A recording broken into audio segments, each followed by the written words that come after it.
We're live. So this is the Senate Education Committee after a short break. We're switching gears once again and going back to the Act 73 follow-up bill. And I have over the course of the week, we have a few superintendents coming in who have been through the merger process, just to talk to us about what it's like, what happens when, what takes time, what's the complicated parts, and we'll talk about a little bit of sense of dollars that might be needed for this, things that might have to happen that might cost money. And so with that, so why don't we introduce ourselves, since we don't all know that's listening to us today. So Senator Rob Hinsdale is on the screen. She's listening and will participate. She normally sits to your left right there, but next to Senator Rob Hinsdale is Robert Fishing, Winter County. Nice to meet you. Nice to meet you. good afternoon, Dave Weeks, representing Rutland. Nice to meet you. Terry Williams, also from Rutland. Oh, okay. And then Steve Heffernan from Madison County. Okay, great. Nice So, to meet you. For the record, introduce yourself and just tell us a little bit about your background. And off we go. Sure. My name is Jackie Wilson, and I was a superintendent. I'm retired. I've been retired for 6 years. So I did work through the Act 46 process. So and I know Senator Bongard, so we had talked a bit about that and about what I had to share about that process may be helpful to you as you start to consider how you want to build this bill as you're looking for, encouraging hopefully districts to further consolidate. So I'm not sure if we were the largest, not largest, but we were certainly one of the most complex mergers in the state. So you were superintendent. I was superintendent. The RSU. Bennington Rutland Supervisory Union. And we went from consolidating 11 boards to 4 boards. So it was and ended up with the largest one, which is now called Taconic and Green. And that was comprised of, but right before that we did a red, so we did Mount Child Reds, which put 4 towns together. And then they joined in with Taconic and Green. And also they became that merged Mountain Town Reds, Dorset, Sunderland, Manchester, and those towns merged together. And then we also had Pollard and Newburgh. And the first one that was also Danby and Mount Haven. So it was a pretty complex process. We did the tough Taconic and Green first, and then Meadowee came second. It took us about a year. We formed study committees, and those study committees did, I would say, the lion's share of any of this work. And my experience in the consolidation was definitely on the front end. So we did a lot with community outreach. When I went and revisited, because I needed to revisit, it's been 9 years since that happened. And I have been out of the business for 6. I went back and revisited that journey, just looking through my old files. And we had public forum upon public forum. We did a lot of communication with our communities. And we really did front load that process at the beginning. And we were the two, you mean there's working up to the vote. After you're talking about the part. I'm working up to the vote. Yeah. I find that was challenging. After the vote it's kind of gravy. It's not really, that part's when you're working with your central office and they're trying to, when I looked at what did we spend, because at that time there was 20,000 on the front end for some work prior to the vote that you could access, and we accessed that for communication support. We accessed that for some legal support, for some consulting support, And then on the back end is when you got the 150 if you met certain criteria that went to the supervisory union. And so that was also trying to think what did we hired somebody to do communication work for that, whatever was allowed for that and legal work. So that money was used for that work afterwards. But I would say the front end was absolutely the one that was the most challenging. And at the time, you know, I think, and I don't think it's in this bill, I think the greatest lever what got our communities to buy into it, and that did have the homestead tax reduction. And that was huge. So, Act 46 allowed for, if you merged, if you met all the criteria for that merger, in year one, there was a 10% reduction on the homestead tax. Year two was 8 cents. Year three was 6. It went down to 2 cents. So for 5 years, the taxpayers got that tax benefit. Thinking back on it, I think the success of us, success would have been very challenged if we didn't have that lever. Because we had some of our smaller communities that were not really eager. We had one community that gave up some choice for middle school. Sunderland did that. But we had some smaller communities that were very reluctant to lose that control. But they were facing some tax bills that were pretty extreme. So the fact that we could lay out for them, here's what's going to happen to your tax rate, you know, our best guess over the next 5 years, that's what sold them and got them engaged. so it wasn't just the reduction that did it, was also because the tax rate was also affected by grouping together. And the tax rate, well, the tax rate, I mean, so for, you know, Sunderland, I don't remember what their tax rate was, but it was kind of off the charts. And for those taxpayers to say, okay, we're going to see 10 cents off our tax rate. Our homestead rate is going to go down by 10 cents this year. That was a big lever. And it was the same situation for Holland and Rupert. That was a little more challenging, and also Holland and Rupert and Union District. And same situation for them. So they came in a few years later, They right? came in a couple of years later, and our first vote, we weren't successful our first time, or successful the second time. But again, that was where we spent a lot of our energy, really putting out to them, or, you know, my finance head would project, this is what we believe the implication will be in your tax rate. And that kept the conversation going. So that was a big one. Senator Sheen. Thank you. Sorry if you've already covered this, but Yeah. the mergers, were they voluntary or were they under Act 46? They were Act 46, but they were voluntary. We came in there, we were voluntary. And how much time elapsed between the realization that there needed to be mergers and then the first vote and then the second It vote? took us about a year. We started, Through all of that? yeah, we started in 2016, I think, was when we first brought our study committee together. Because again, if I remember correctly, if you did go voluntarily, it was more attractive, the offer to do that. And our communities wanted to be, if it was going to come down the pike, they will, you know, we tried to really emphasize it would be good to get out in front of that. And you're going to reap some tax benefits from that. So it took us about a year to do that.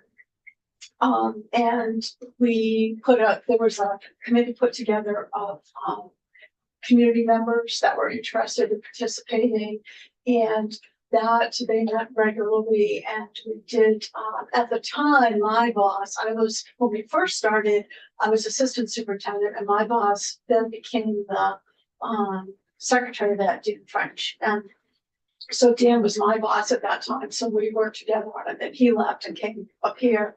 And so I finished out the process. before the vote, and then transitioned into it. But it took us about a year, and with a lot, and with, you know, every month something was happening. It's pretty constant. Senator Weeks. So the mergers were, you were merging districts. You weren't even approaching the school, the like individual facility question yet. You were taking leadership and governance, trying to create fewer number of districts. Is that really the goal? That's correct. But we also, a great amount of care and time was given to building our articles of agreement because we wanted to position ourselves. Thank you. Together, holy cow. Jeez. Thanks, sir. That's the side. So throughout that year, I would say a great amount of time given to creating the articles of agreement, which would then dictate how that new merge that new district was going to run. A lot of time and care was given to that. Because we very intentionally, the committee, what they were going to bring forth to the voters. And it was a little bit tough for them to deal with, some of the communities, but we gave the power to the board to make those decisions about closing schools. Okay. So that's right, spelled out in the agreement. There was a required, you have to hold an advisory vote. And that just happened. 2 of the schools this year are finally closing in that district. And we did hold advisory votes, and the advisory votes went down in both communities, as you would expect. The communities do not want to do that, but the board moved forward to close those 2 schools, and that's happening this year. So I think it's really important that you have someone who can help guide you to, or you have a good model, those articles of agreement, because you don't want to set yourself up for trouble at the end of the day. So we spent a lot of time in here on that. And the workers for what it's worth, the board spent about 18 months of hearings and discussion before voting to close those schools. Yeah. Those communities. Yeah. 18 months. Yeah, no, not for, I'm digressing, which had some risk actually, because you're talking about the merger of districts. I was talking about the vote to close the schools. Close to schools. And the work Yeah. that the board did, even though they had the ability to do it, it's still in a real process. So 1 year preparation. Yeah. 18-month For execution. For closing schools, yeah. To release first set. And again, I mean, if I was in the position I was doing it again, I would be making sure you've attuning to those articles of agreement. They're critical. And we also the committee also spent a lot of time developing what's that board representation gonna look like? Yeah, you would do something. You didn't follow the stat. No, we You did didn't follow not. the default, which is fine. It's there. The default's there. There's a default board construct. For the terms? No, just Who's gonna be on the board? there's a default with the ability of a new district forming to deviate from the default. Right. You deviated from the We default. deviated from the default because the default gives every community 3 board members and, and it would be huge. It becomes unwieldy. So we did not do that. They had what was called members at large that are elected by the larger groups. They have to, they run for the chunk of kids. For communities. So that's in the words. Articles of agreement. I'm not the mayor, haven't been in that space. Yeah. Can you just 40,000 words, what's in the articles? What would the Articles of agreement spell out everything, how you're gonna run. They spell out if you close, it's really spells out the governance of that board. If you're going to close the school, what's the process for that? What is your board comprised? Who's on your board? What are those terms of the board? If you want to sell property, how are you going to sell that property? just a quick follow, sorry. Yeah. Would it have been beneficial to have a generic set of terms, or did you have a generic? I Did they think- offer a generic set of terms? At the time, I believe there was a template given saying that you have to address all of these things. Without a template, without a real like, Right, and then within, you had questions that you had to answer and satisfy that you've answered those questions and that you have a plan. So the state provided that. And then we had to go through those steps. Who's they? Of the committee. The committee had to go through those steps and make sure it was approved. And I remember we went back and forth. I mean, remember what's the financial one, probably Brad James looked at, different, Department of Ed took a look at it. So they had folks that would take from at the state level that would take a look at our articles of agreement to make sure we were in compliance and what the intent was for those. But eventually it's the voters that vote on those articles of agreement. So they actually vote on that document and agree with everything that's in there. so without being, I'm not familiar with the process of actually, so it wasn't all stick, there was some carrot. The carrot and the stick were, there was some incentive to do that. I don't think Act 73's got a lot of incentive. I know a lot of districts are talking about, the best way to benefit the municipalities if they do merge now. And they can talk and they can doing that process, but I don't think that, how far into the process was it before you got the incentives to do it? That was laid out right at the Oh, start. okay. So if you go back and I revisited, because again, I haven't looked at the law in a long time, it's been 9 years. So I went back and looked at the act, at Act 46, and that was laid out from the very beginning. They clearly said there'd be, $20,000 given as a, to do the work at the front end so you could bring it to the voters. And then it was 150,000. If it was, if you got a positive vote, that would go to the supervisory union. But the big one was spelled right out in the law about the tax incentives. So when you say carrot and sticks, that definitely, as I said earlier, the big carrot was for my community was the tax incentives. So you understand our environment now. Yeah. I'm sure you've been tracking. Yeah. Especially if you've done bomb guards. In retrospect, would you have preferred a voluntary versus forced merger? And do you see any benefits to either side? And from your experience and your perspective? I mean, I had the luxury of being able to work through a voluntary process. So I believe it was voluntary at that time. The carrots were so attractive that the community said, we want to do this. And there was looming out there. If you don't do something, you're going to get put with somebody, something's going to happen. So let's control our own destiny. So the what was going to happen hadn't been identified. But what had been certainly conveyed was that there is something that will happen if you don't. Okay, so now given what you know, Yeah. you experienced, now you understand our environment. Yeah. Where would you go? I still think it was worth the voluntary approach because the communities got to work that out of their system. Now, I want to, they get to have the conversation. I want to also add, though, I think it was easier for our communities than it may be for some other communities. Our communities were used to feeding into, we were only a K-8 system. They were used to feeding into Birnberg. They were kind of used to that ecosystem of like, this is where all our kids are going. Now, I think it's far more complicated when you're looking at merging, when there's more territorial feeling when you have multiple high schools. There really is. And so I think we had that advantage that people were kind of used to, oh yeah, well, they're all going to end up there anyways in 9th grade. So let's see if we can really start to work through this together.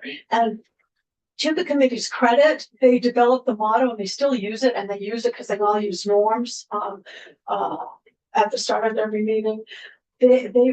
What drove them early on, they had this motto is all our kids are all our kids. So they really tried to instill that in all the work that they did. They tried to walk away from looking at geographic boundaries to what was best for children. And that was really helpful, but on the other side of that, as a superintendent, I, I used, and I was on the trustees for VSA with fellow superintendents, and there were challenges. I mean, it's hard sometimes to get communities to merge that. And sometimes if I were in their shoes, if I had a different scenario, I might wish that someone would say, we're just doing it, you know? Cause it's too hard to get everybody to come along to get that. What if the governor's Yeah, I mean, influence? yeah, I think it could, yeah, it could live with that, I think. Yeah, And you believe if we set out, or a board set out a set of criteria well beforehand of what they're looking at, that would help communities decide to look at their own situation, and go, wow, we are going to get affected by this, so we should actively start engaging with other communities or schools. Do you think Yeah. that would help?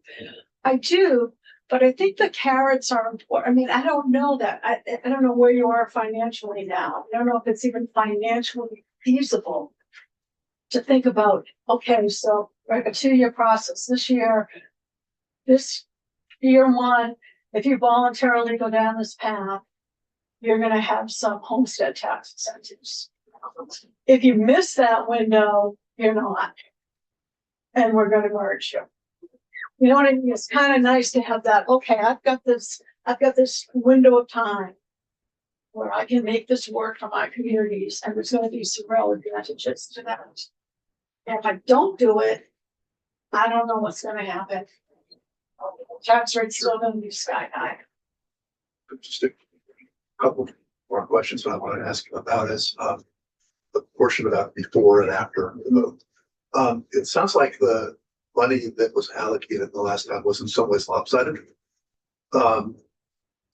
Because as you said, so let me back up from this a little bit. If a district two districts are looking to come together and they're working on the first half, getting ready for the vote. And you know, frankly, as you and I talked about this, the voters want to know everything before they vote to approve it. So you really have to do everything ahead of time. You need facilitator, Legal support, and communicate. We ended up, and I think that this person still works with VRC, we ended up hiring someone, I think for like 20 grand a year, so some of our own budget too, to do communication support, because that was critical. We just didn't have the capacity to do all of that PR so, work. so even as you're building up. So, Yeah, and there was only 10,000 allocated at that time. it was 20, I think. 20, okay. Yeah. And was that enough?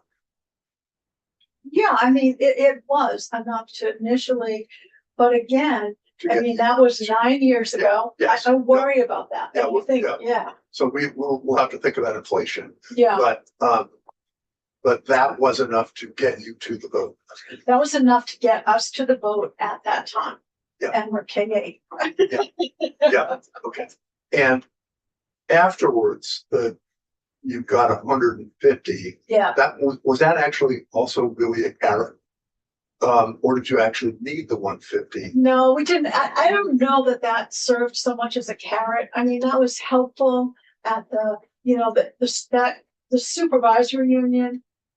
That went to the supervisory union, and they used that updated software because of course new systems to get everybody in line. We had we had extra legal fees because we had multiple contracts from different schools, and so we had to get all of those in alignment. So we spent a couple of years getting contracts aligned, so we had more more legal support. So you do need something after, but I still think the front end, that's where all your work is happening.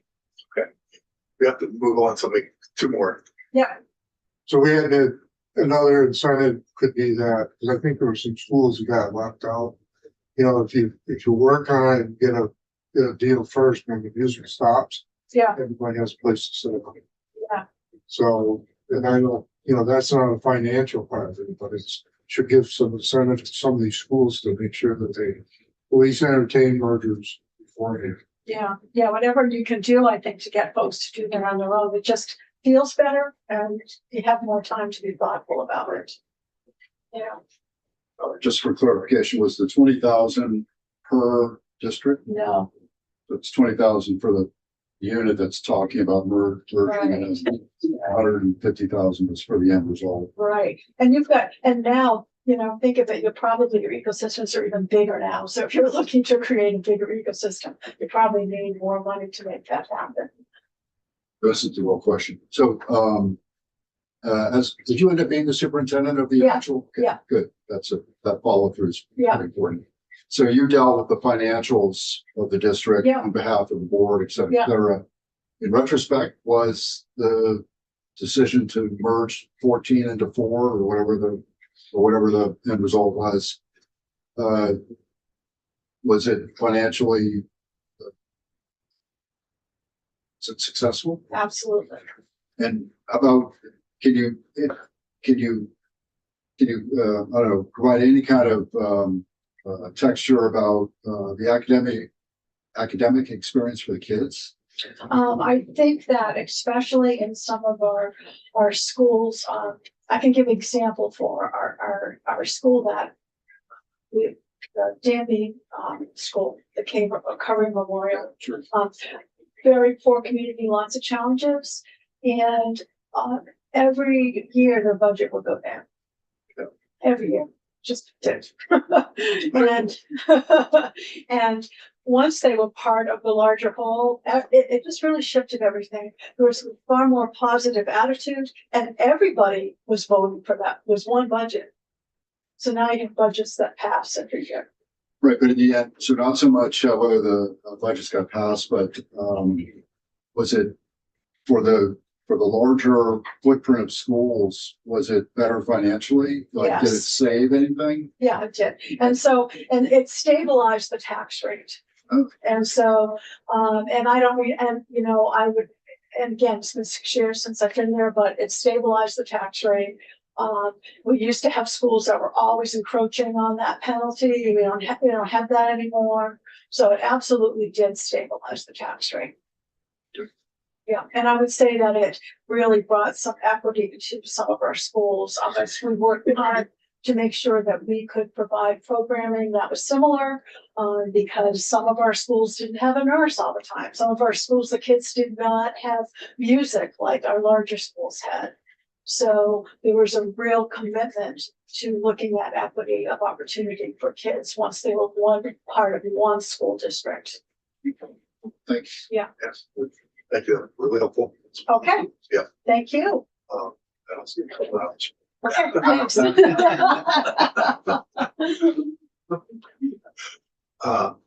Well, good luck. Yeah, thanks.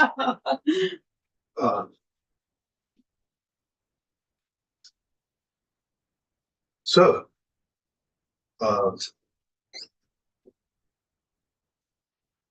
15 years, we're now, this committee is not going to, we're shifting to the PCs. And we're starting with, we have 87. That's coming up with feedback. So, yeah, that's, so just to refresh everybody, we have the bill in front of us, which would eliminate the need for testing, and then we've taken some testing away, reflect that, et cetera. We wanted to hear from some principals. You all principals, right? I'm the superintendent. Superintendent, then a couple of principals, yeah, superintendent, then a couple of principals.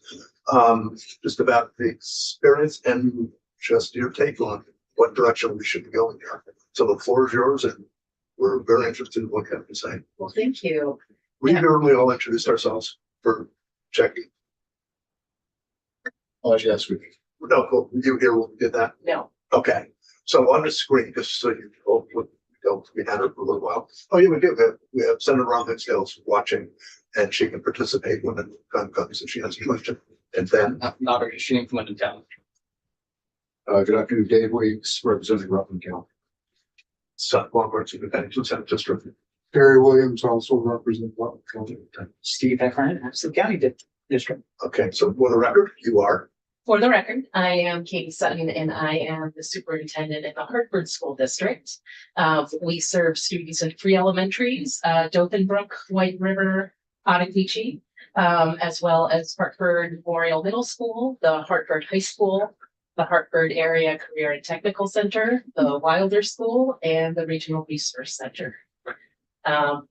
So I'm going to try to be as brief as I can to explain something that's really complex and that has certainly led to my focus. This is my 2nd year as superintendent. Last year I was interim superintendent, so I had to get up to speed pretty quickly on the PCB issue in our district because the first act that I needed to be a part of in the district as interim superintendent was to relocate a number of our programs in our career and technical center, and they remain relocated to this day.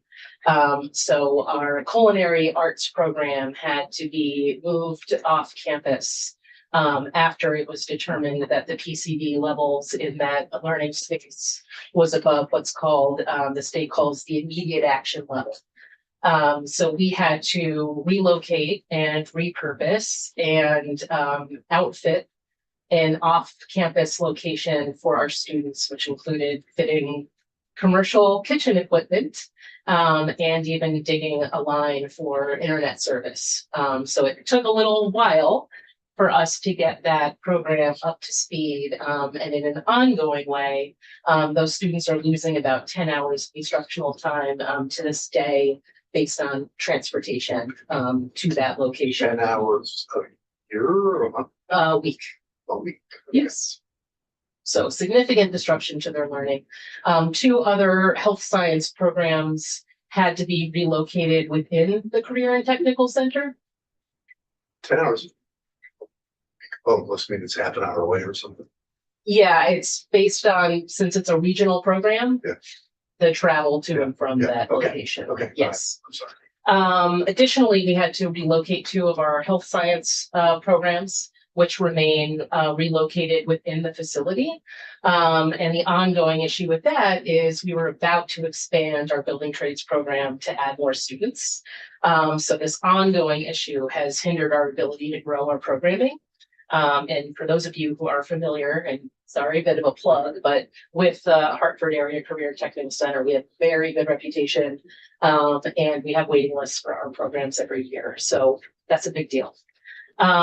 We also had to relocate some office spaces within the technical center as well as the high school.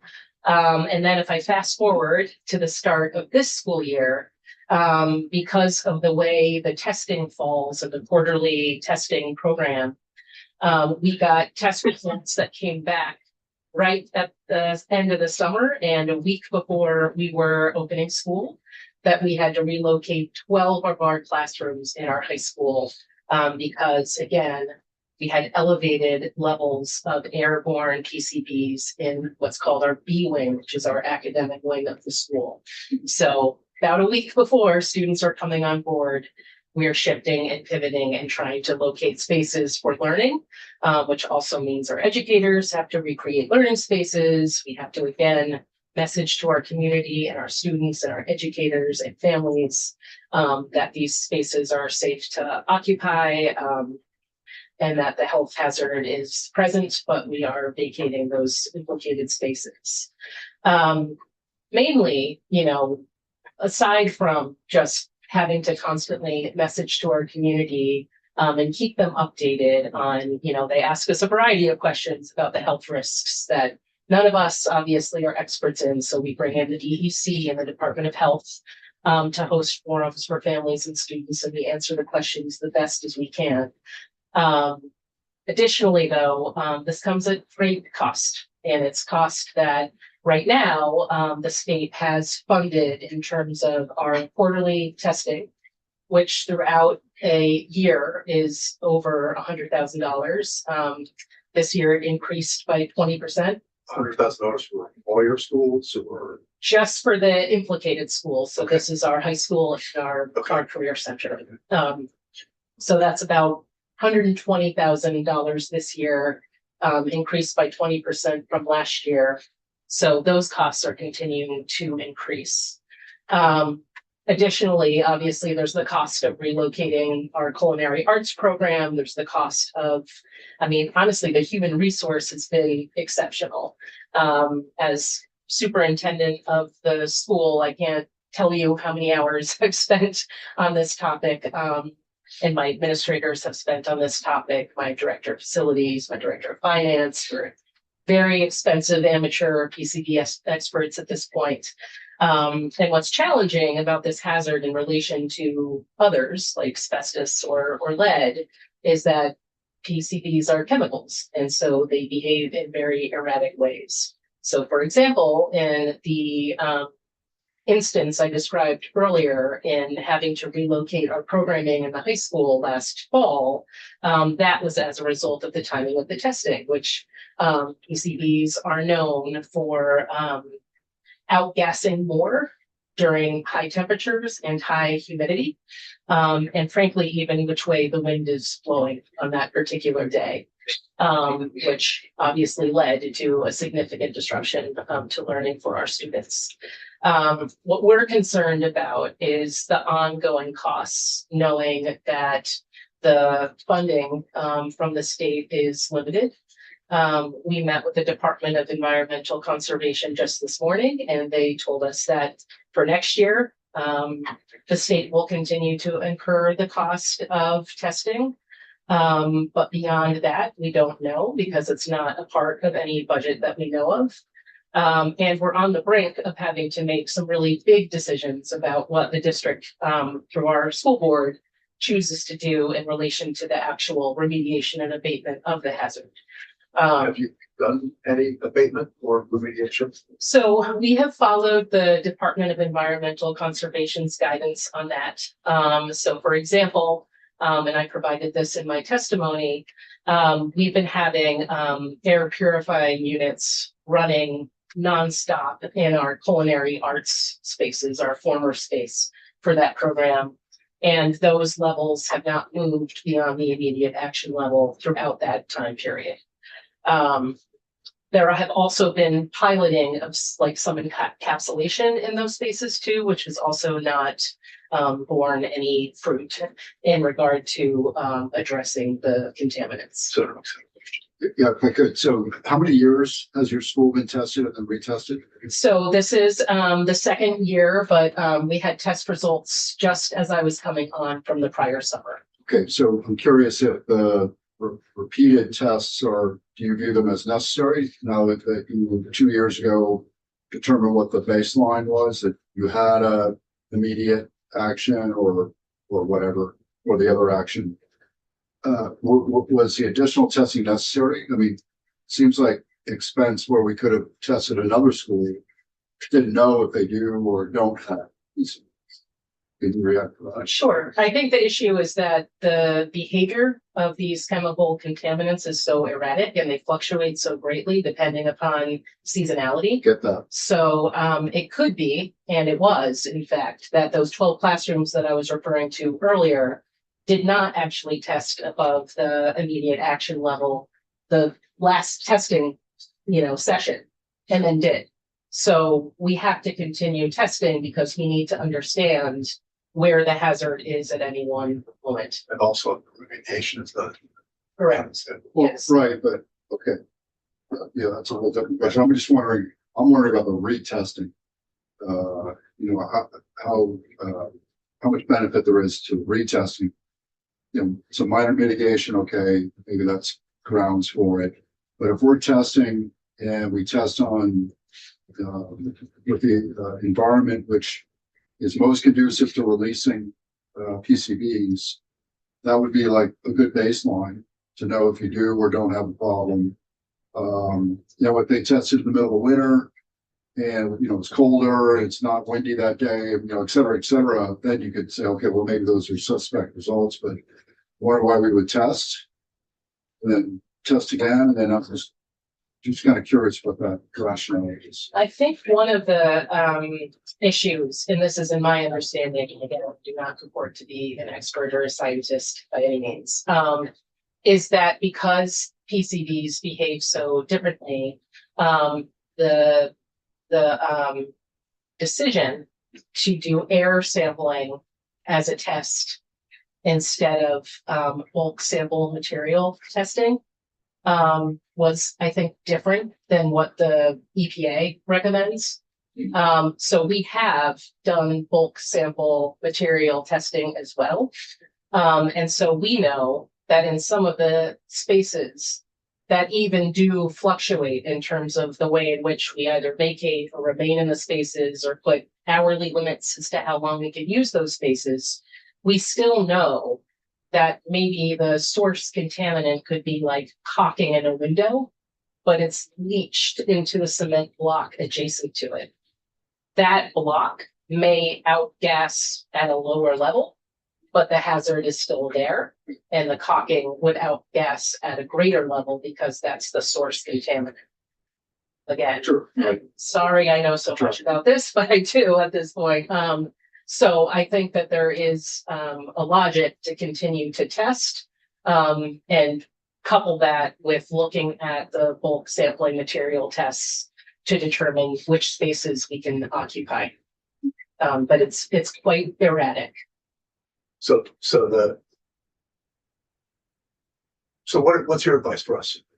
So, Across the board, you got, 'cause sure, at the bill, we have your situation. yes. You could talk about, I mean, across the board, what your advice to us is.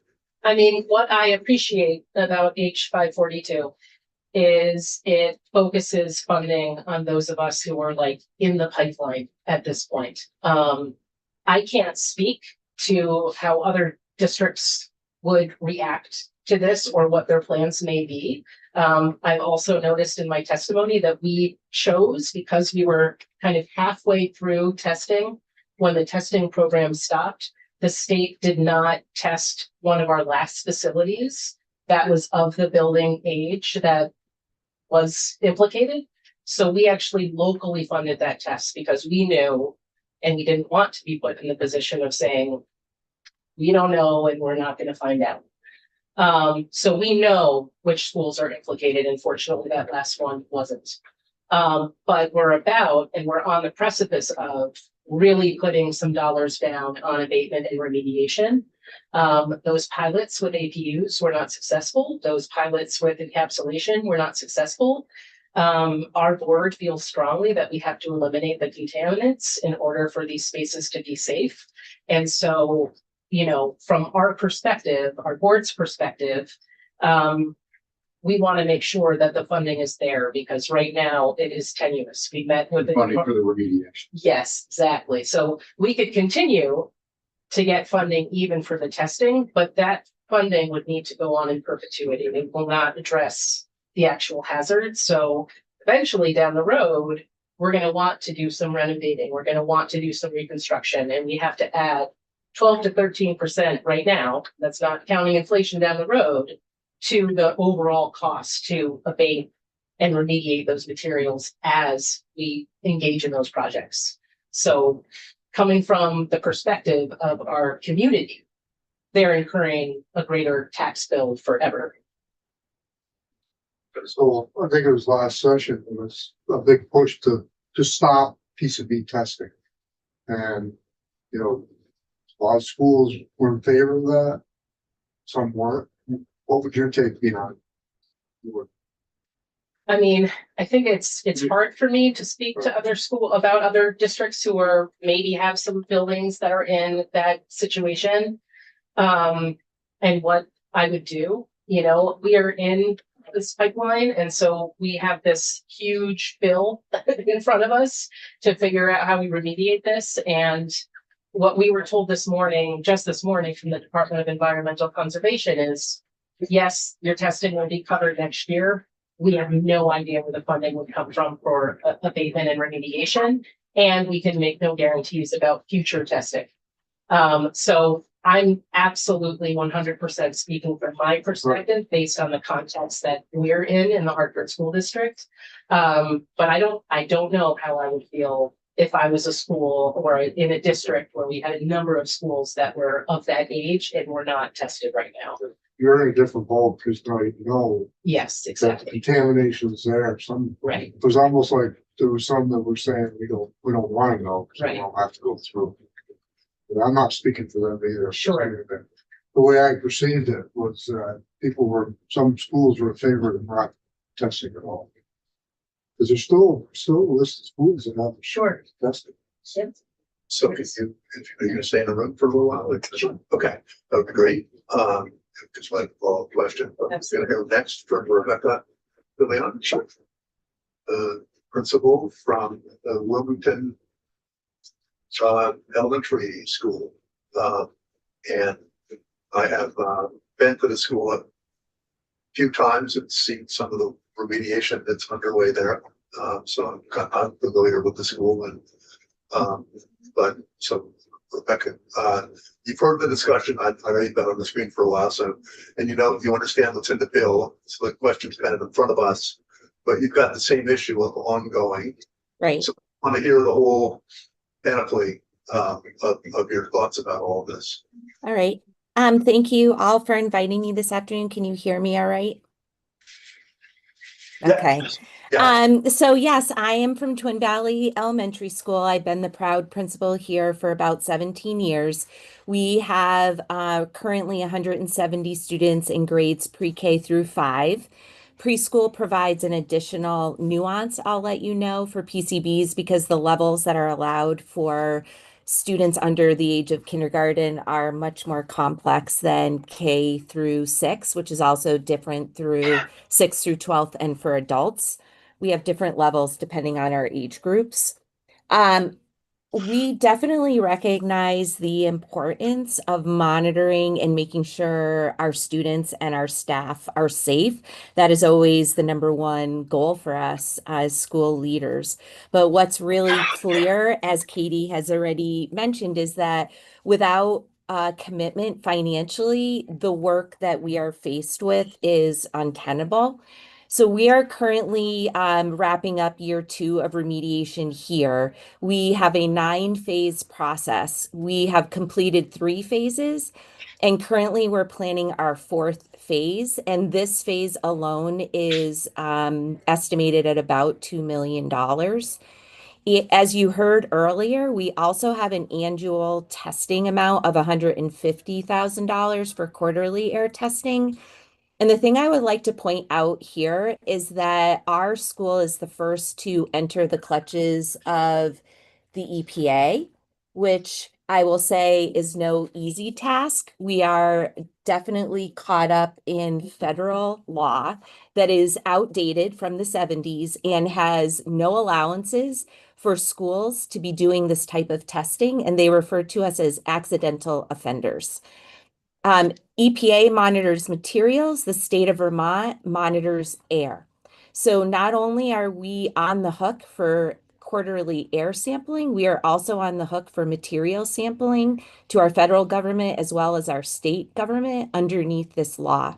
I don't think anyone fully understood the implications when this law was written, that it would mean long-standing commitment to the federal government, which requires lawyers, paperwork, and consistent monitoring until all materials in a building are removed.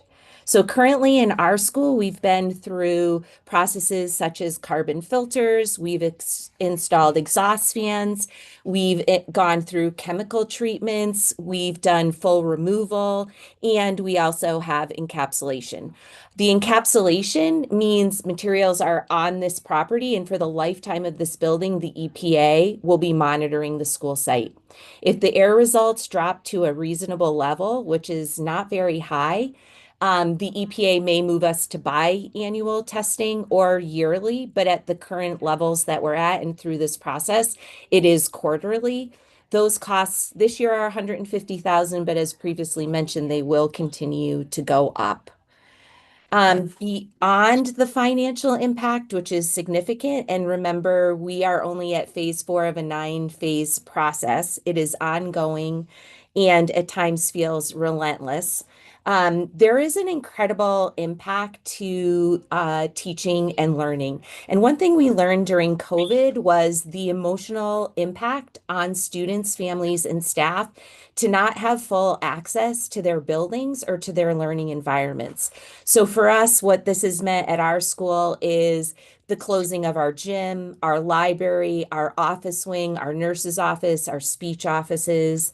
And throughout the years, we've had to do different things to account for those moves, like bus over 100 students weekly to another gym for PE class.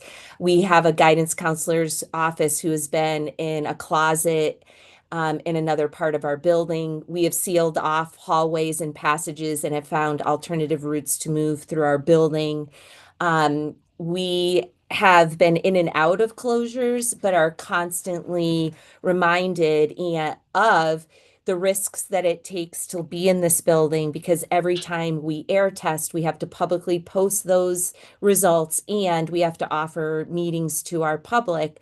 If not in the form of written communication, we often invite the DEC and the Department of Health to help our communities and staff understand the results that we're dealing with.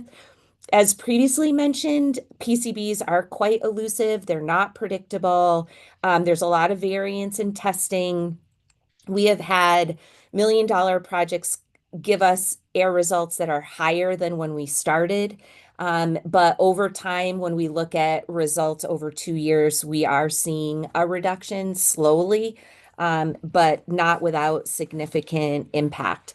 I think for me, the most devastating part of the work is losing our ability to come together as a community, to not be able to host graduations, concerts, circus events, any activity that could bring our whole community to one place is missing. And to me, that's the heart of a school. And that is the greatest impact for me.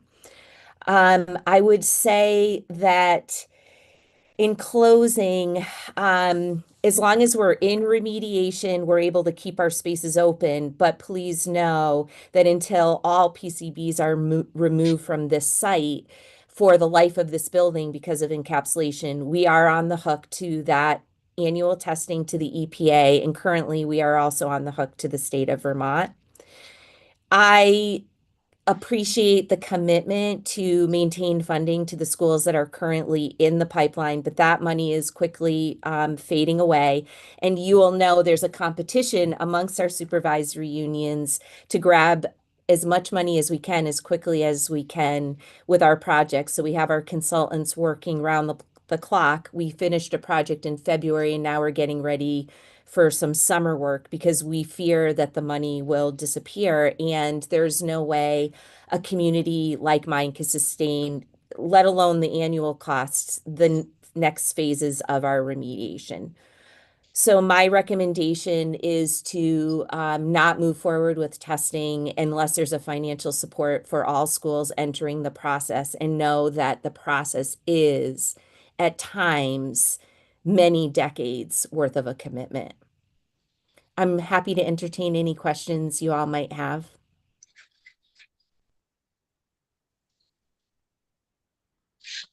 No questions, but that was compelling testimony.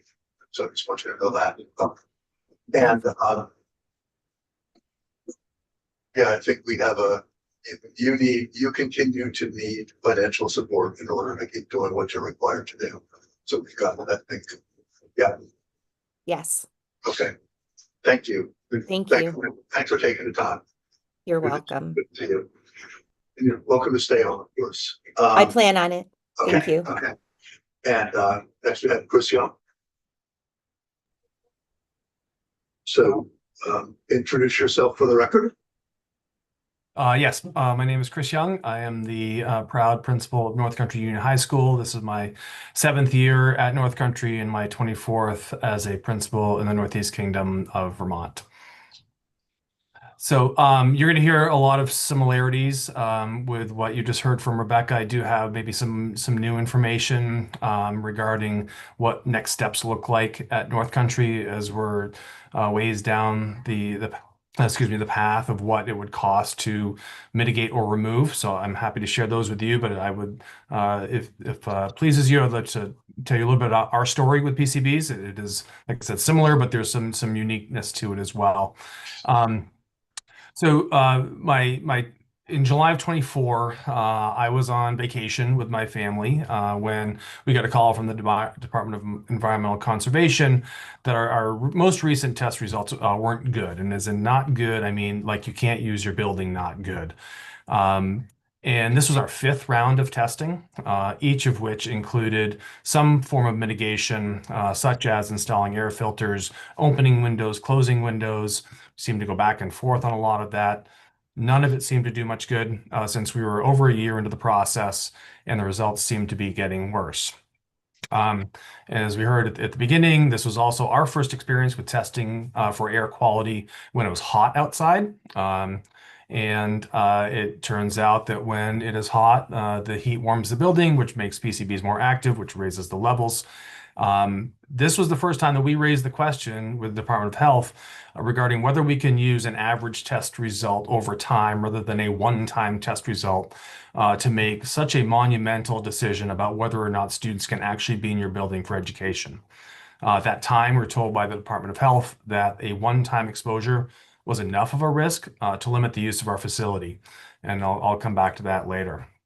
So with the power of the law behind them, the DEC, the DOH, and the AOE worked with us to plan for the fall. One of the initial suggestions was that we simply go remote, which Superintendent Collins and I, and you'll hear from her tomorrow, and I rejected out of hand due to the massive detrimental impact we saw from COVID and still see today.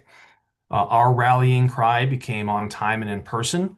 And since we didn't have a Macy's to house our over 700 students, we turned to ways that we could bring mobile classrooms onto our campus and create a schedule that moves students in and out of these spaces, as well as the few that were actually usable in our career center in a different section of our building. After conducting the engineering studies and working with multiple vendors, we got a multi-million-dollar price tag for the mobile classrooms. And that's when we learned from our state partners that this was more money than the state could afford. Then we pivoted, and this was certainly well publicized on local news channels, to massive wedding tents. We rented 6 wedding tents and erected them around our campus so that we could have our students on our campus and in person. To get to that point, and to the point made earlier around the resource of time, this required weekly meetings with the state agencies, weekly meetings with agency commissioners and secretaries, weekly site-based team meetings with our folks, facilities, our association, our supervisory union folks, and much, much more. And we are super thankful for the attention and support that we got from AOE and DEC. They didn't want to be in this situation any more than we did. And they did their absolute best to support what we feel was a poorly planned public policy. Now, to keep in mind, all of this work was conducted between July and August for a August return to school. Neither I nor any of my administrative team, including our assistants and our custodial crew, did anything but focus on PCBs, which meant rethinking everything about what we thought we were going to come back to what we're actually going to come back to. When we finally got back, the real work of preparing for tents on our campus began. This included running electrical conduit throughout our grounds, arranging Wi-Fi in tents, building floors because the tents arrived without floors, putting up drywall in the tents, wiring them for electricity, meeting with fire marshals to determine what type of heating units would be there, arranging bus schedules to satellite room locations, moving furniture out of the building and eventually back into the building, building walkways so that it would be ADA compliant, creating a new bell schedule because it takes more time to walk from when you're having kids go outside. All of these things were happening in real time between July and August. Miraculously, we created a safe space for students to come back to. We did have to delay the start of the year by a week to prepare, so there's a massive loss of learning time there. And it wasn't perfect. Tents were too cold in the morning, they were too hot in the afternoon. If it rained, it was too loud to hear. Only sheetrock walls separated classrooms, so discussion was at a minimum and seat work at a premium. Security needed to be enhanced, considering we had students outside for most of the day. Students new to the school never got a proper orientation, had difficulty adjusting. It was very difficult to provide as much administrative supervision over the campus as we needed. And we needed to create all new school-wide expectations kind of on the fly here. Somehow we made it work. Students were happy to be in person. Staff stepped up and were true heroes to really allay all the anxiety that was there. Our school board was supportive. Our community was supportive. And while I wish I could say that once we got started, things were great, everyone knows that as soon as you start school in August, you start worrying about when snow's going to fly. That's when we returned to the concept of reacting to a single set of test results. Understanding that snow was going to start in October, I try not to be cynical, but it wasn't surprising to me that by October, we had shifted the policy to actually consider average test results over time instead of a singular test result. I can only hope that this was well thought out, not just a consequence of literally not having any other option for North Country students and staff. And to be completely honest, it still makes me a little angry to think of how much time and money was wasted when we reacted to one set of test results in July and how much better off we would have been if we'd been allowed to use the average then. Regardless, water under the bridge, we were allowed back in and began undoing all the work that went into our tent city and restarting school in October. So this might be the new information for you folks. It's needless to say, it's been personally and professionally draining. Excuse me, and more importantly, it's impacted my ability to do my job with my staff, creating a safe and healthy environment for kids. And while I would love to wash my hands of PCBs, pun intended, they are with us forever, as you heard from Rebecca. And until we can demolish or rebuild the school, this is where I hope the work of the legislation lies. We recently received the draft of our corrective action plan, which is our options for either removing or remediating PCBs. We have 3 options. The first is to remove PCBs with hand tools, meaning getting in there with grinders and just like having at it. That is approximately going to be $21 million. We could remove PCBs with machinery, similarly, but with more machinery, and that would be $16 million. Or we could demolish our building, which would be approximately $12 million. Now, if we were to go with options 1 or 2, that is not the end of the cost. Our consultants have projected out what the 30-year monitoring cost would be, which is about $12 million. And so either way, we're in it for millions of dollars more to get rid of PCBs on our campus. The demolishing sounds great, except that when we demolish, we don't have a school to move back into. So I urge you through this legislation to take the lead with the legislature and to take responsibility for this legislation. It has caused irreparable social and emotional and academic and financial damage to our students and staff, and we simply just can't get that time back. I do hope that this responsibility at a minimum is continuing to fund the mitigation, remediation, and monitoring costs for our school, as well as for other schools like Twin Valley. And what I ask from the committee, and this is a big one, is that when you have the opportunity, and probably isn't through this legislation, but it will come up around school funding, infrastructure costs around the state, that someone steps up and tries to make our school whole by finding ways to restart the state support for school facilities, because really that is the only way that our school is going to be made whole as a result of having to go through the PCBs. So like Rebecca, I'm happy to entertain any questions that you have, and I appreciate the work that you do supporting our communities. And so what is your position about the bill calls for just stopping testing altogether? We're looking at an alternative to that, which would be based more on master planning for a future. So what's your advice to us on that score? Whether we should, about half the schools have been tested, half haven't. You're obviously the half that has. And so what's your suggestion for us for that question?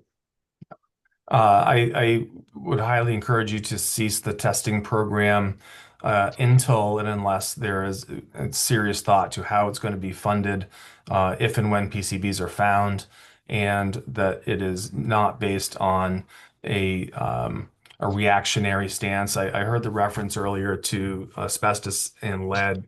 They are apples and oranges, but the thing with that asbestos and lead test is we all know what to expect. We all know how to implement those. We know how to work with those so that we don't have to close entire buildings. An abatement plan, we can work with that.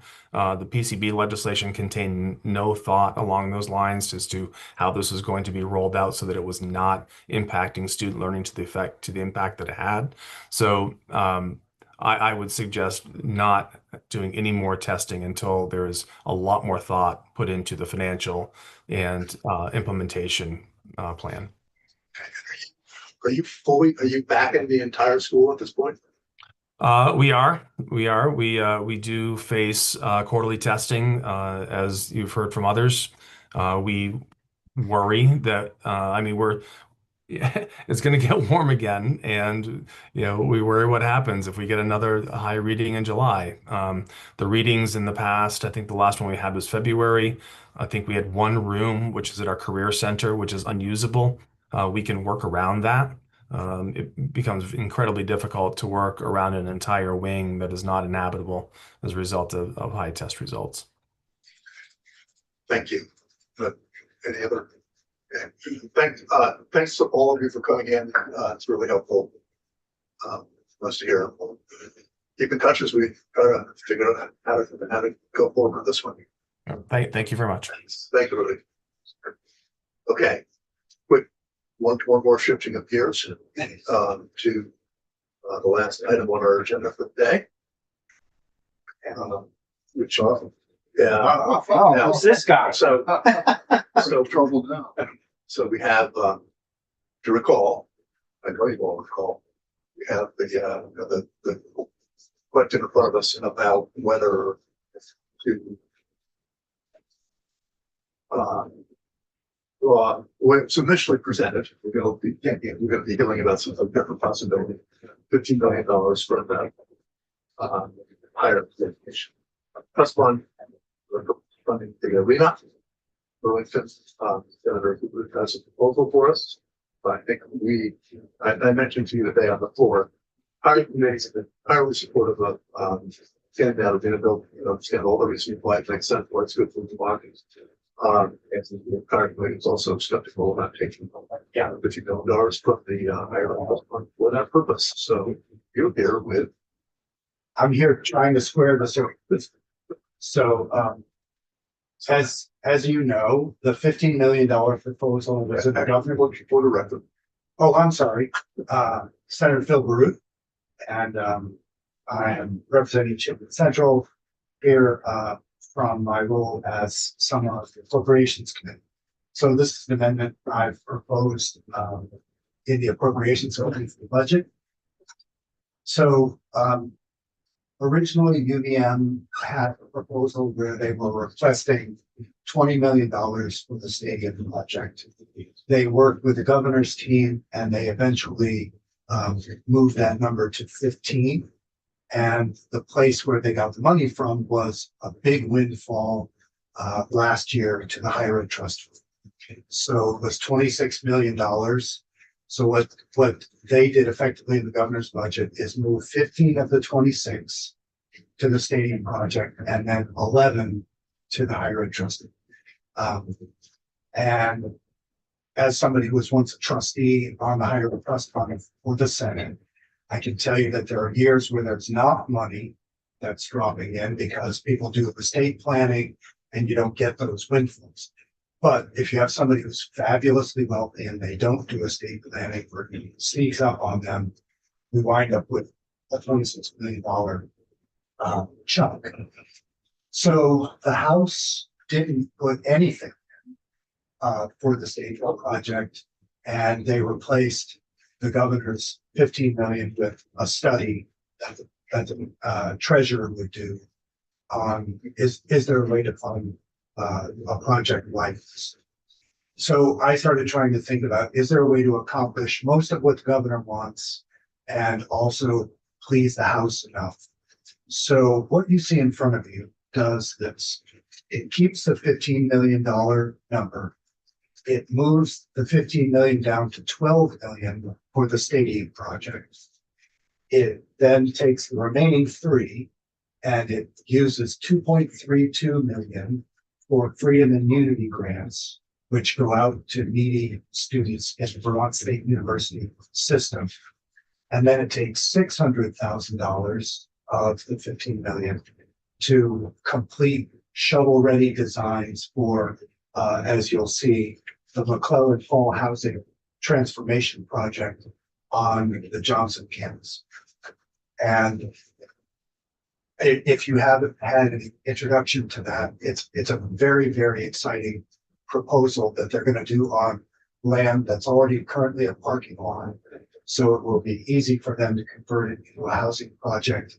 It would benefit not only students, but people in the Johnson area who are not students, families, etc. So that's where the 15 million goes. But then if you turn to the second page, you'll see that this involves the cannabis revenues that we're currently getting. We get them from 2 places, sales tax and excise tax. The sales tax is permanently deeded to after-school programs. And then of the excise tax, 30% now goes to substance misuse prevention. So Senator Lyons pioneered that. She's very protective of that. This does not touch that at all. What it says is 20% of the remaining 70 will now feed directly into the higher ed trust fund. And that will be portioned out every year for UVM, Vermont State University, and ESIM. And that formula, which is currently in statute, will guide the distribution of this. So in effect, what happens is, of the $26 million windfall that we have this year, 15 would be pulled out for these purposes. But because of this excise tax piece, in 3 years, that would be repaid to the trust fund. And then going forward, it would be between $4 and $5 million of new revenue every year for the trust fund. So it becomes, if you think about it in a 10-year frame, it becomes something that would put an additional probably $25 million into the trust fund once the 15 is paid back. So in other words, what I've tried to do is balance everybody's interest so that the stadium project gets built, higher ed trust fund actually winds up in 3 years with the money paid back and then getting an accrual of a lot more money. And Vermont State University gets freedom and unity grants for needy kids, and that housing project, the Johnson campus, gets built. For Johnson, for the freedom and unity grants, it's a one-time infusion. Yes, And does that go into an endowment there, or does it just get used? no, it gets used. Okay. So, they have a formula and we've been funding those freedom and unity grants since COVID. I think so. And this would be right now, the freedom and unity grant would otherwise be $800 or something like that. I would have to look, Yeah, okay. but it's a substantial increase for it. And wouldn't say this on the floor, but I'll say it in committee. I believe the House committee discussed appropriations, discussed freedom and unity grants as something if they were thinking about this for UVM, they might think about that for Vermont State University. Questions? Yes. Yeah. Okay, so kind of paraphrase, it's the compromise here is it's a kind of a cannabis replenishment, replenishment from the cannabis excise taxes back into the higher ed fund to recognize the immediate expenditure in support of the stadium. Yeah. With a couple of other. And then to keep that revenue stream going forward. So this produces much more revenue overall for the higher ed trust fund, it also gets the stadium built and those other needs met. So if it's not just funding the arena, but also the McClelland Hall housing and adding on this, this ongoing replenishment, is there a concern that this will just turn into a fund used for capital projects or higher ed rather than grant programs? Well, I think personally, and I can only speak for myself, I acknowledge this as a one-time thing. So in other words, huge windfall of money went in. We have an otherwise tight budget year. So those projects might go begging and not get built in another year. But since we have that windfall and we do have the possibility of paying back with excise tax money, that's what I'm proposing. What I would just stress is that 50% of the revenue from the excise tax will still go, which is about 15 million, will still go to the bottom line of the general fund. And that will continue to fund lots of other things. That revenue, the cannabis revenue, by the way, has been growing. We don't know how long it will continue to grow. I think we're probably near the peak. But I will say it's outperformed expectations by at least 50%. So to the question, I don't think, if I were going to be here, I wouldn't support further uses down the road, but you can't bind a future legislature and they might decide at some point to do something else with excise tax or after school. And will the 50% or the 20% have any impact on the after school program? No. Nothing. That's the sales tax. So this doesn't touch that. This is the excise tax. And the 30% of the excise tax that currently funds substance misuse prevention programs doesn't touch that. And Senator Lyons would never allow that to touch. So what does it touch? Where is that 20% coming from? Well, so it would otherwise drop to the bottom line of the general fund. Okay. So if the appropriations committee passes it and puts it in the budget, it's the committee's way of saying that we'll absorb that and we think this is a worthy use of funds. And I don't know the answer to this. So the higher ed trust fund, does it distribute money to scholarships based on interest only or based on? There's a formula. It has to be 125% over some threshold. I don't have a list, I think. And so it's every year there's some, and some years there's a significant amount. But when I was on there, it was usually like, the disbursements were like 700,000 to each beneficiary, something like that. But since there was such a big windfall this past year, it'll be significantly more than that. And then, all of this is designed to support Vermont State University, CCV, et cetera, making it affordable and making it in many cases, CCV, if your family makes under 85,000, you go for free. So all of that would be supporting those efforts. One more if we could. So the Johnson dorm, is it repurposing the dorm or is it rebuilding or what? It's not a dorm. So right now there's a parking lot and it's an impervious surface. So instead of having to get permits to put in an impervious surface, it's going the other way. It's taking out the parking lot and situating a building and landscaping on that. So they are at the stage now where they've got concept drawings and they've got an architect. What they want are shovel-ready plans, which originally they thought would cost $1 million. Now they've narrowed it to 600,000. Just as a follow-up, several of our state university campuses are going through kind of challenge in their level of use. Mm-hmm. And I'm just wondering if instead of building new buildings, if they had looked at repurposing some of these buildings, which they're already constructed. Yeah. Need a renovation to make them They have. fit the utility of the new. Yeah. And I've been talking to the chancellor about this for some years. They have been doing all kinds of reporting and analysis on their current footprint.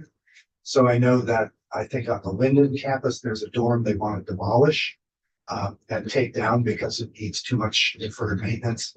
But this is a new project, and what they're looking to do is scale this up.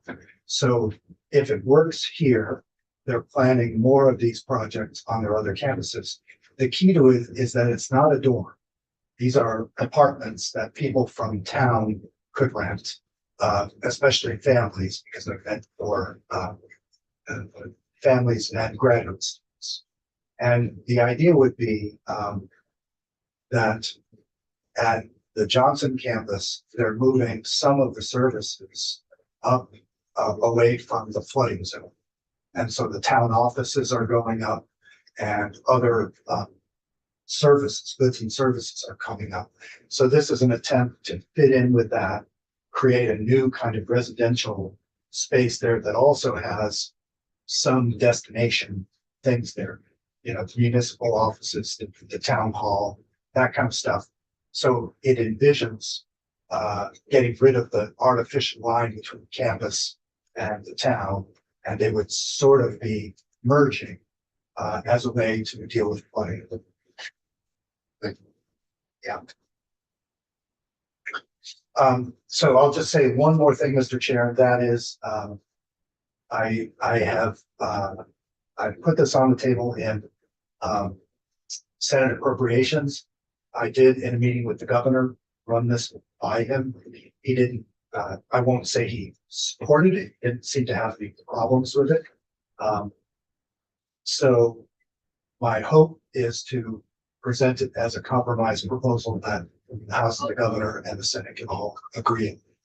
And that's my view. Any other questions? That's okay. Thank you. And I'll leave the copies, and thank you very much.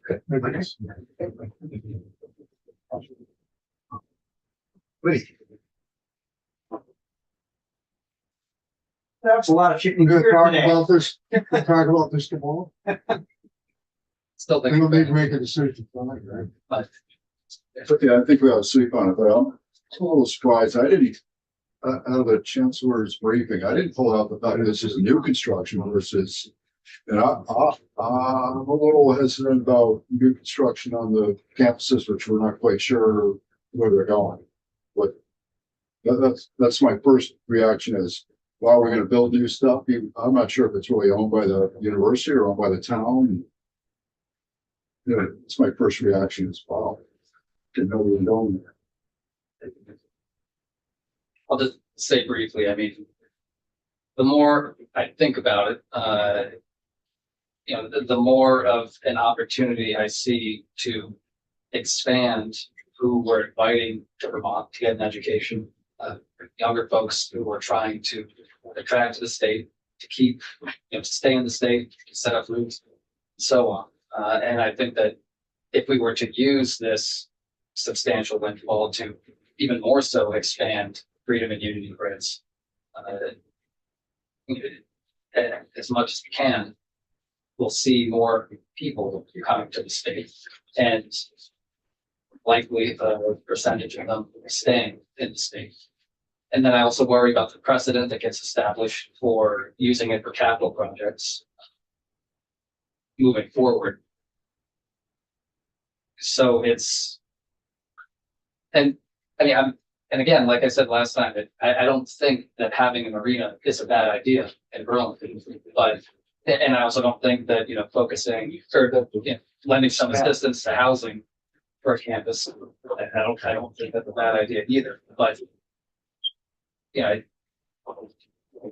to be blunt, I would say we should read the room, and younger folks who are looking at a mounting affordability crisis, when they see broader opportunities in access to grants to go to school in Vermont because of this fortunate windfall.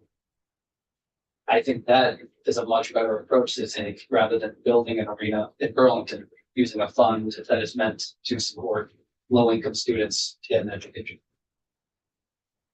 I'm not quite sure if you're agreeing with the use of the cannabis excise tax to actually do this funding, or if you're simply saying that any effect on the higher ed fund trust is a no-go. No, I mean, I'm definitely not opposed to having the excise tax going in there for the future sustenance of grants, but I don't think that it should be used for capital projects. I hope both of the organizations are able to find funding. I hope those projects get finished. But the fund itself, I don't think we should establish the precedent of using it for capital projects. I thought the art of compromise, I thought that was very insightful on how he was trying to solve the problem that we're all trying to wrestle with, and how we do fund that stadium. So I actually like the idea. I do, and I do agree with one, encouraging visitors, which is I think why this stadium is one of the reasons why it's proposed, is to attract and create an environment that's beneficial to Vermont. But and the Freedom and Unity scholarships, I agree, that's a great concept. Again, introduce folks to Vermont and its higher education system. Although I still do have a problem with the Freedom and Unity scholarship, which is just kind of, to me, it's a bit of a free for all as opposed to being a targeted program for Vermont's labor needs. That's my only rub on the whole plan. Can I, Yeah, go ahead. yeah, I mean, I'm almost home and I didn't want to try finding the raise hand button in the rain. So I hope people are okay that I interjected. I'm not, I do bleed green and gold, but I'm not just trying to defend a quote unquote arena for UVM or for Burlington. I do just want to make sure there are probably those who would wish to correct the record on sort of what's all at play here. So number one, UVM, right? We could go into the long history of how the state has not funded its state university at the level it would need to pay fully for Vermont students to attend, but it's always been the practice that the overall amount we give to UVM annually, half goes directly to supporting Vermont students to attend. So that turned into a commitment that under, I think, $100,000 of income, you are covered tuition. And then a quarter goes to generally ag and land related, because we're a land grant college, opportunities, and a quarter goes to medical, because that's a huge benefit for the state, that we have students graduating from a premier medical institution and staying here. So the UVM covers what is contemplated in green and gold in its base appropriation every year. So that's one thing. Two, I was on the task force with Tom Cheney the last time we really worked to envision the facilities, and frankly, nothing has changed since then on campus. But and this might be neither here nor there for folks, but it is not just an arena. We don't have NCAA level facilities, locker rooms, swimming, etc., on and on. But also, we have a tiny fitness center and health and well-being facility that is vastly oversubscribed. Plus, we had a falling down outdoor recreation outing clubhouse, as people may have known it informally, that was no longer suitable for people to enter.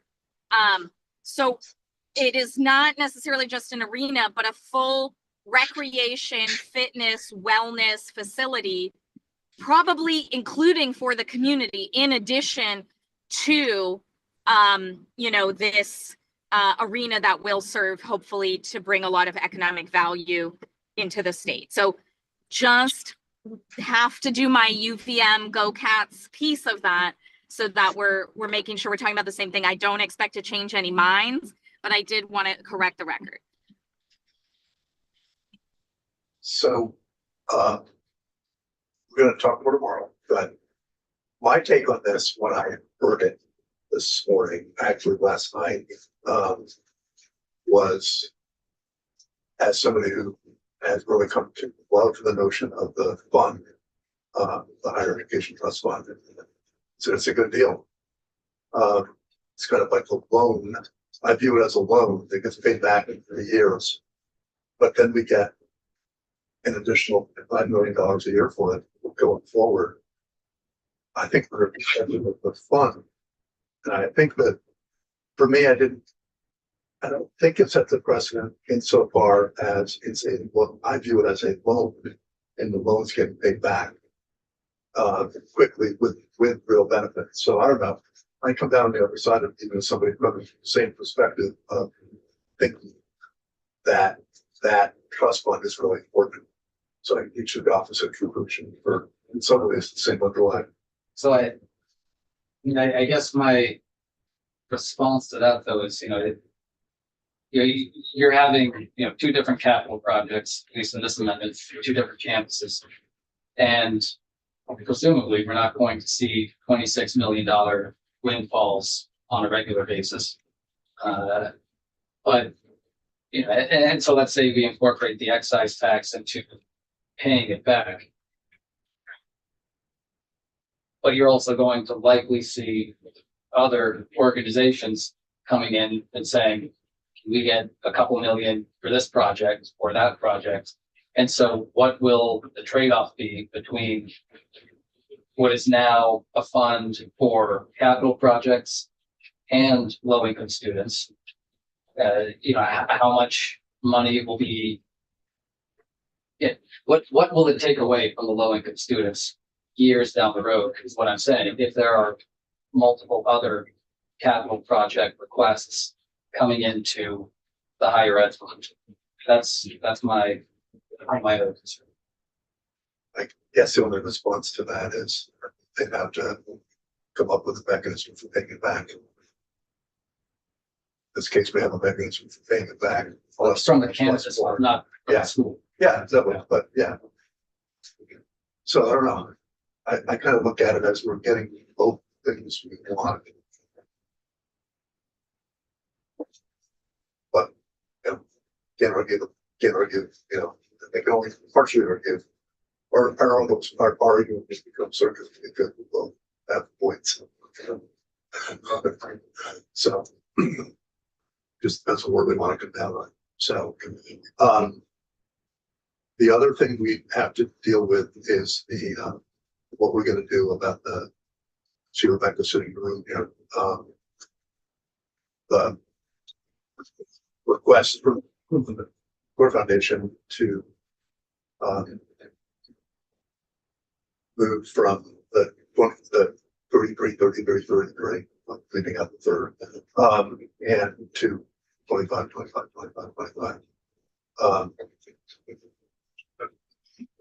I will say, Rebecca, I apologize for not talking to you about this ahead of time. There's a third option. It's a 25, 50, and allow them to determine where from the 50. Yeah, no, that's right. There is. I have, and I'll say this for my part only, kind of reached the conclusion that we should leave it this year. That it's more complicated than we had realized. That it would require a lot of testimony to figure out, to make sure we're doing the right thing from a real base of knowledge. So that's just me.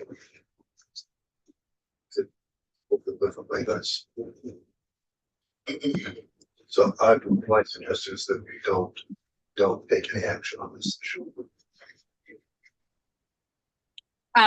Can I just say, because I'm about to walk into my house and see my kids and we'll probably lose you. Is this the last conversation for today? Yes. The last Okay. And today. If we're gonna do anything with the appropriations committee, we gotta let them know what we're doing pretty soon here, because they're hoping to be done. right. Yeah. I don't think it's enough money to have a long drawn out discussion on changing everything. You know, this late in the session. I think it's like if we were talking about more money, I think it would be a more consequential conversation, but it's a lot of upheaval to a delicately tuned system that probably the juice isn't worth the squeeze. So that's my 2 cents, and I hope you all have a nice Tuesday. But here we want to mention tomorrow. Yes. And dealing. Okay, it's been a long day. We'll maybe try to take this up for first thing tomorrow. Real quick. So we have both things to decide, right? We've got the request from Senator Ruth, and we have this one. And if we're gonna have any impact, we gotta have it now. So first thing tomorrow. Okay.